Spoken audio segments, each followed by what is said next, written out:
All right. We're back in the market, and now we're talking about a different situation, a different issue altogether, the technical vocational education and training institutions. And joining me in studio is Principal Charles Akach. He's the principal, the Kabete National Polytechnic, and Dr. Wilson Sitonic, Governing Council member of the Kabete National Polytechnic as well. Thank you for making time for us this morning. Thank you. And Principal Akach, I'll start with you. What is the history of Kabete Polytechnic and usually its achievements as well? And at the same time, talk to us about TVET and why students are shying away from it. Thank you, Trevor. Yeah. Kabete is the oldest technical college. Yeah. It was started around 1911, 1914, 15. And Kabete has evolved over time. Initially, it was a military training camp for the First World War and the Second World War.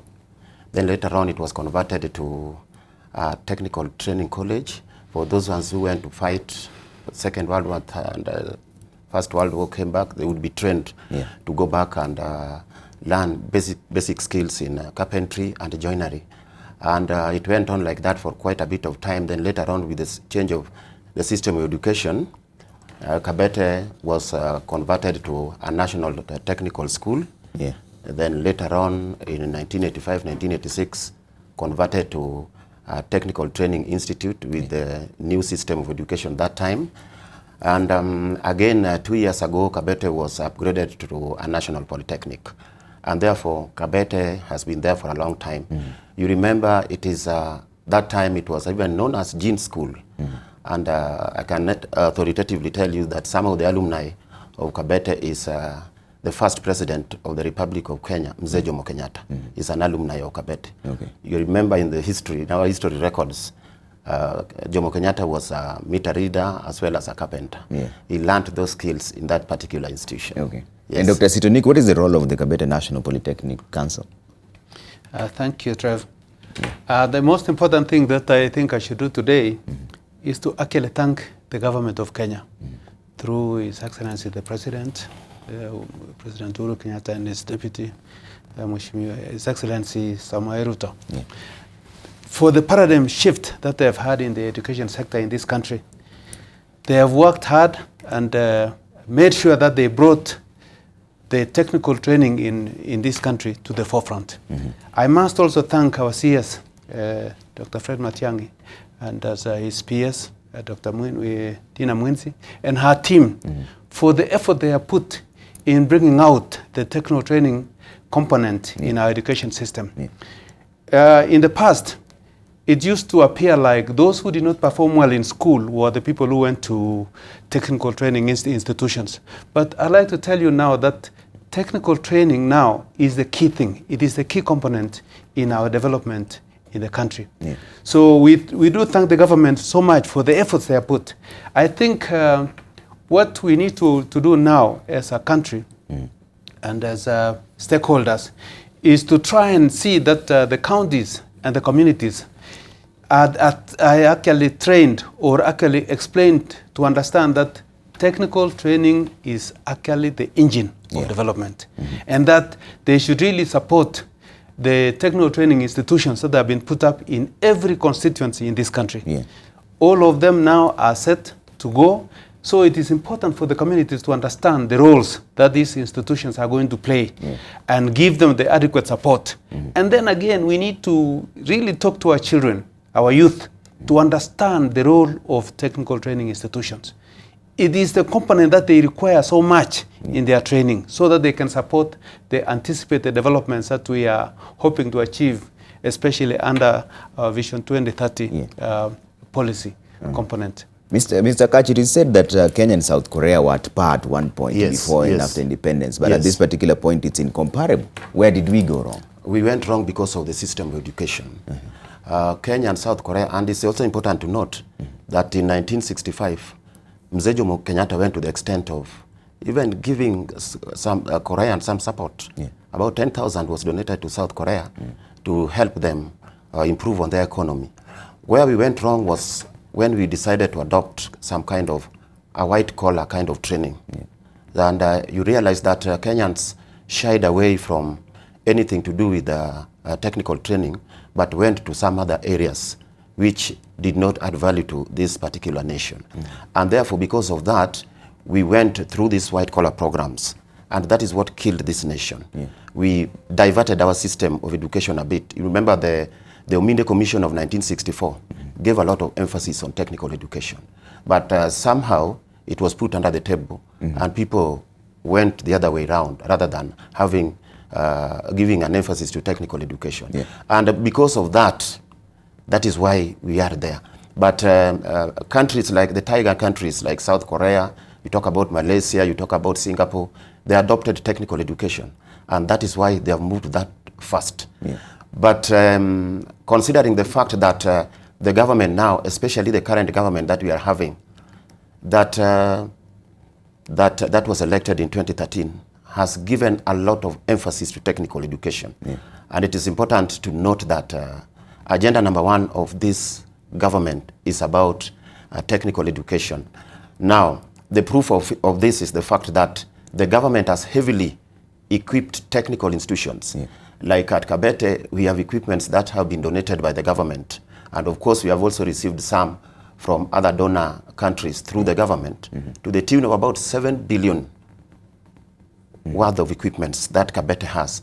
Now, looking at the technical institutions that we have in this country, you realize that every constituency, the government is putting up a technical training institute so that by the end of next year, we should be able to have one technical training college in every constituency.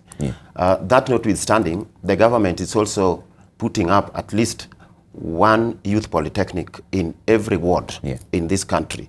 I think if the government, if that can be really adopted so that the people come to accept what technical education is, because let me tell you, Trevor, even in this particular room where we are, everything here is technical, including yourself.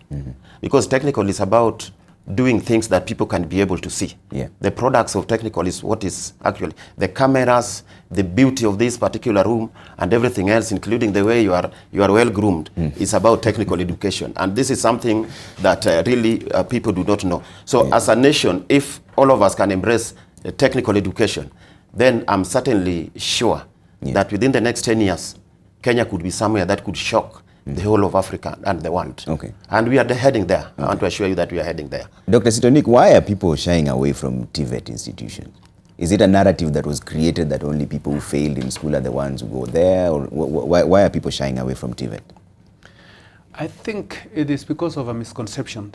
As I said earlier, that those who did not do well in school are the ones who go to technical training institutions. But I think it is something that we as a nation must work on very hard so that we get out of this scenario where we are always talking about Kenya having a lot of potentials to develop without actually achieving that. The only way we can achieve development in this country is when we have adequate trained personnel with adequate skills and proper skills to support the various sectors of our economy. We as a country, for the last over 50 years, are still struggling to produce raw materials for other nations. I think this is where we really have to change and say, look, whatever we produce, we need to convert it and add value so that we can get exported to sell it to somebody else. And we can only do that with proper trained personnel. So let me add something again on top of what Dr. Sitonic has said.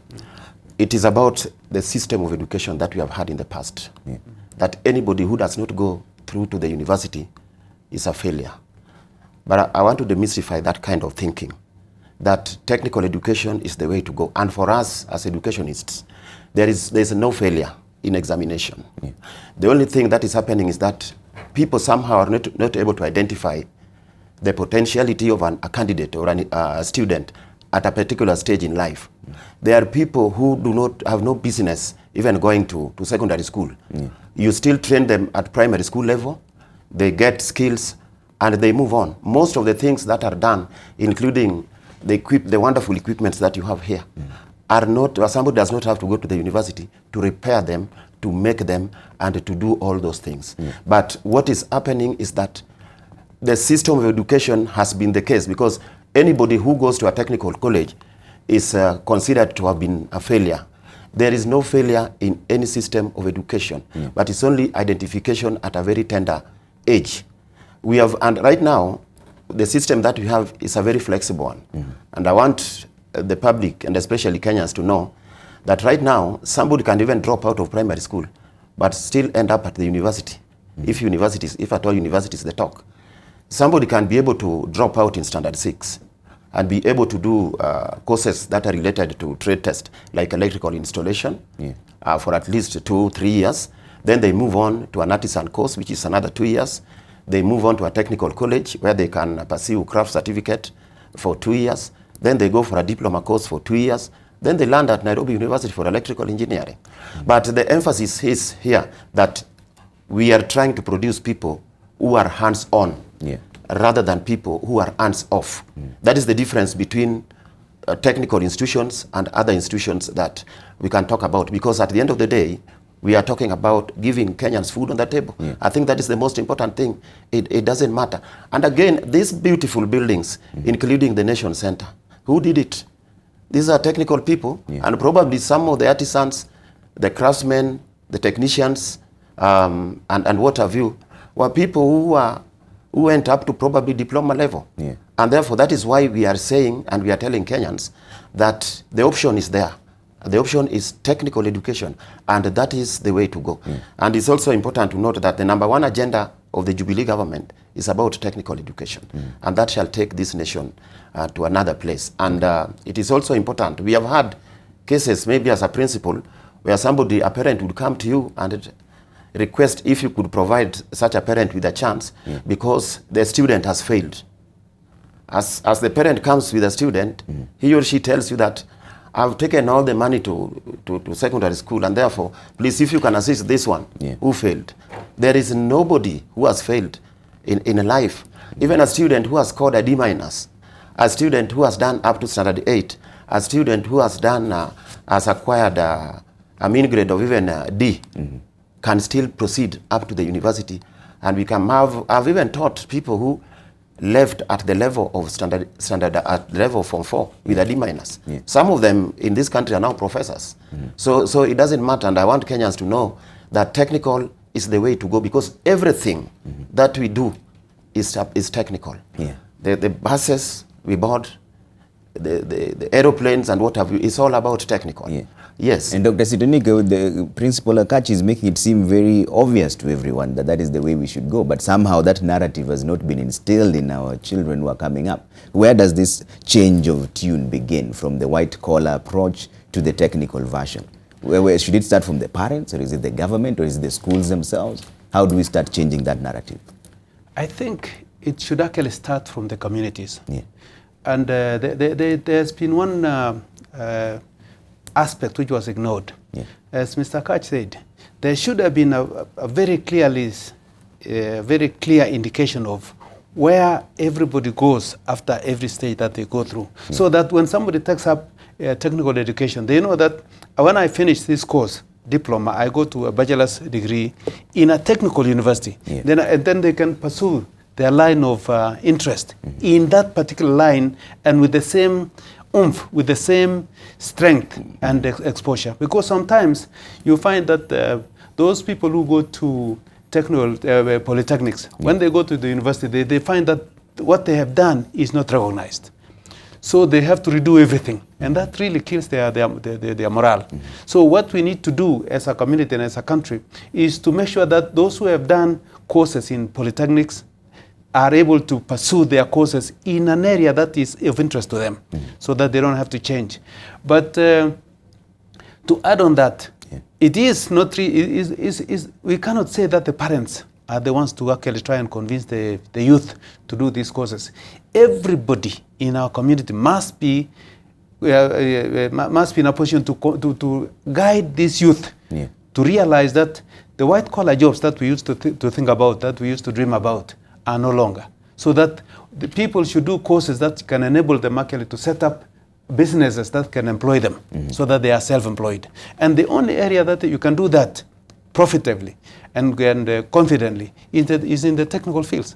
And we are having challenges here. You remember, Mr. Ombija, we have what you call educated and employed. We have people who are highly educated, but right now they are unemployed. And they are the people who become the gangs for hire, because they went in for programs which cannot be able to absorb them in the job market. And this is where now the TVET or technical colleges come in. We have produced quite a number of people whom you cannot employ because opportunities are not there. But you see, something good about technical education is, apart from the practical subjects that they are able to do, there is also the element of entrepreneurship skills that they are able to run. And therefore, the caliber of people we are producing are not actually job seekers, but we are producing people who are expected to be job creators. And that is why South Korea has gone to where it has gone to, because of training people who are actually job seekers. And therefore, the emphasis, and we are having students, even right now as I talk, I would wish to inform the public generally that we even have students who have done their degree, but later on they come to realize that that degree is not able to add value to their life. So what have they done? They have resorted to going to technical institutions like Kabete to come and pursue even a higher diploma or an ordinary diploma course that would be relevant to the market demands. And the other thing about our institutions is that the kind of curriculum that we have is actually industry driven. You see, in the past we used to have a syllabus that would be designed by either institutions or an organization. But right now we are having a curriculum that is designed jointly by the government, in this case the national polytechnics, together with the industry, so that the industry can be able to tell you that these are the caliber of people that we need. So that these are, and let me tell you, right now it is also very difficult to get people who are employed while undergoing training. But as we talk now, we have some of our students in TVET institutions who are already employed even before they complete their courses. Yes, that is the most interesting bit about it. And therefore, we are phasing out what you call educated unemployed, so that we have relevant programs that can address the challenges of unemployment in this nation. And Principal Akach, what are some of the challenges you're facing? Because I had a panel here earlier on that we were speaking, and they happened to mention TVET. And they were saying in terms of equipment, that sometimes even the mechanical engineers are being taught with engines that are still run by carburetors, and now that has been passed with the time. Is that the situation on the ground? No. I want to say, I was also listening to their contributions, and I want to say that that is the feeling of Kenyans. The equipments that we are having now are actually state-of-the-art equipments. You would have a similar equipment at Kabete National Polytechnic being the same equipment that is being used in a country such as Korea. We have instances, you see, like now, Kabete has what you call a smart classroom, a very unique kind of training program that has never been seen anywhere. That is one thing. Again, as a national polytechnic, I want to say that Kabete has even produced mechanical parts that we have actually exported to China. But we may have equipments, yes, and the government has really invested heavily. But the challenges are still there because of the fact that Kenyans are now realizing that TVET is the way to go. So we have an overwhelming number of students.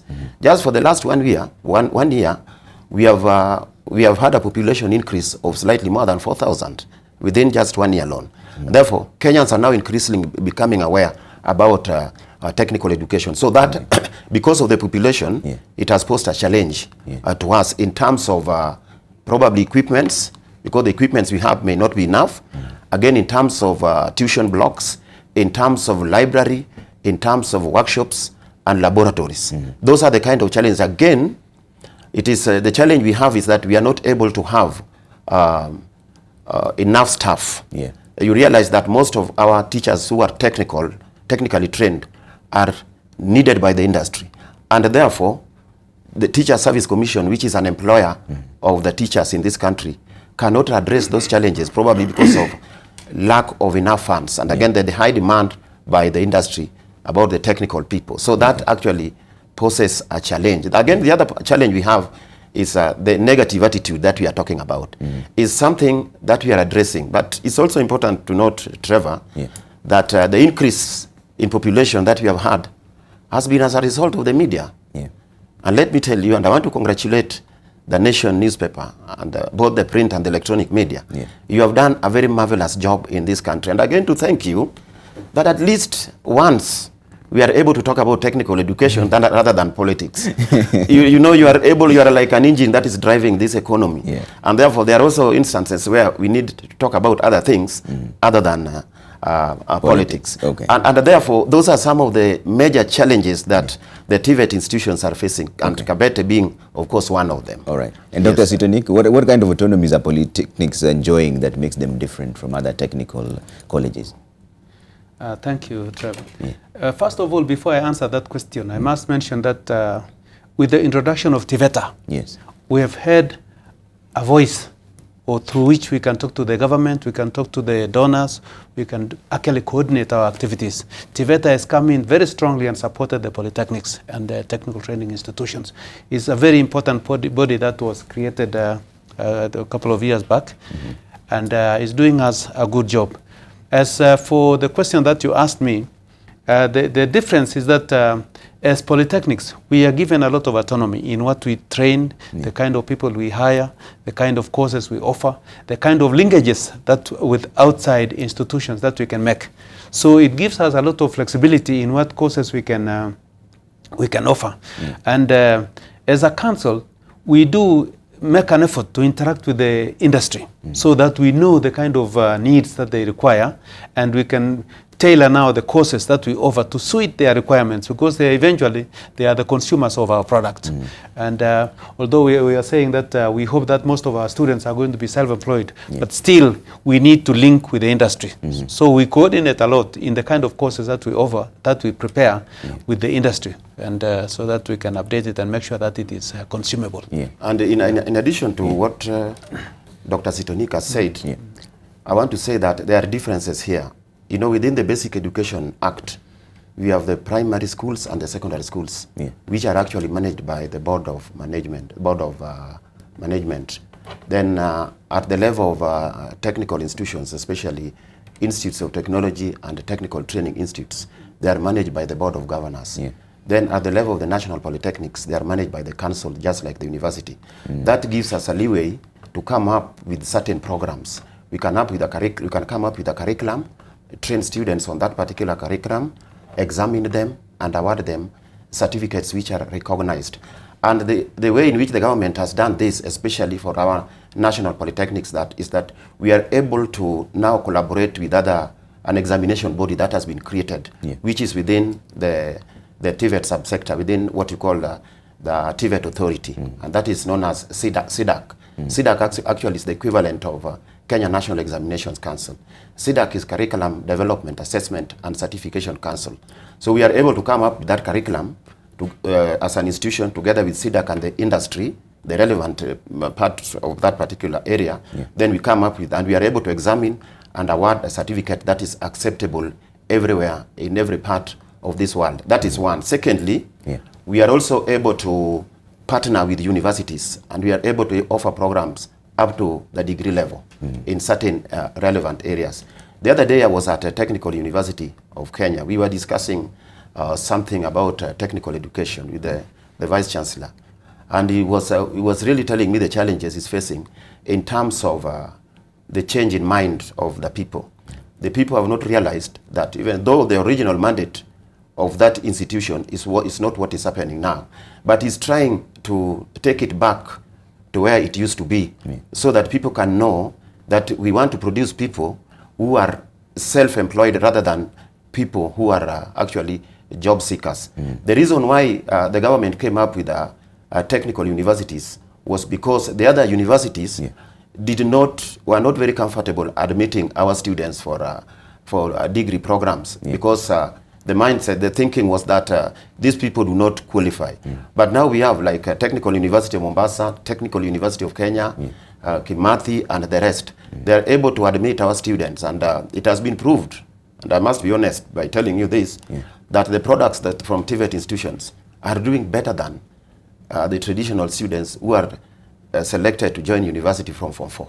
They are doing far much better. And if you have a professor who is a product of a TVET institution, they are doing a very, very commendable job. Because they're more hands-on. Yeah, they are more hands-on. So what we are saying is that we want people who can be hands-on, 75% be hands-on, 25% be something else. Because at the end of the day, regardless of the type of meal somebody prepares, at the end of the day, it will depend on quality food that is put on the table. I think that is what everybody wants in the whole world. Okay. And that is where we are heading. All right. Because of time, Dr. Sitonic, I'll give you a chance for parting shots and also an advice to the students out there. KCP has been done. KCC is almost done. Now people are thinking, what next?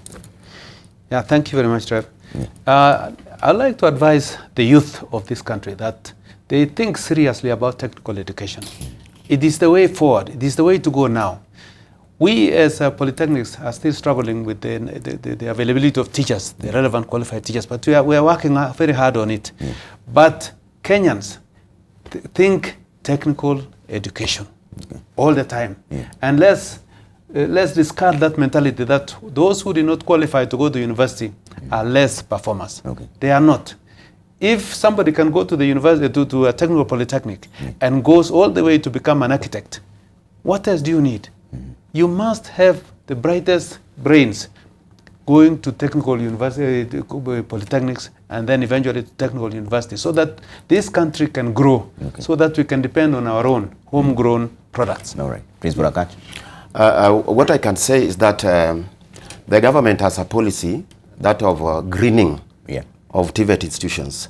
Greening of TVET institutions does not mean planting of trees, but it means that we are trying to come up with programs that can help us in minimizing on the costs of use of electric power and what have you. And therefore, we are coming up with certain programs like such as solar installation, repair, and what have you, use of biogas as a way of reducing this. And it is the technical institutions which are better placed to do this. But more importantly, I want to urge Kenyans, because the government echo the same sentiment, that the government has invested heavily in TVET institutions. And the government is putting a lot of emphasis in what you call SETI. SETI is science related, engineering related, and technology related, and innovation. And that is the way to go. So we have even people like Bill Gates. Up to what level did Bill Gates go to in terms of education? At the innovators of yesteryears that we have had in this, it is not necessarily that somebody has to get this in order to do this. So what we are saying is that we are urging Kenyans to join our TVET institutions. In fact, we are in a short while, we are going to have about 290 technical training institutions in this country. And our intention is to have at least, the government has the intention of at least having 10,000 students per institution, so that we have at least 2.9 million youth. By the time we shall have addressed that, then I'm sure most of the youth that you see around the streets will not be there, because they will be engaged in one thing or the other. But when you have people who are unemployed, that is the challenge that we are facing. So we don't want the youth to be out there doing other things that cannot add value to their life and to the life of this nation. Okay. I want to thank my guest this morning, Charles Akach, Principal of the Kabete National Polytechnic, and Dr. Wilson Sitonic, Governing Council Member of the Kabete National Polytechnic as well. If you've just done your exams or you're wondering whether you have your degree with you and it's not helping you, now you know the options that you have. My name is Trevor Ombija. Always a pleasure having you with us. This has been In the Market. We appreciate all your feedback. Up next is Better Living with Kobe Kihara.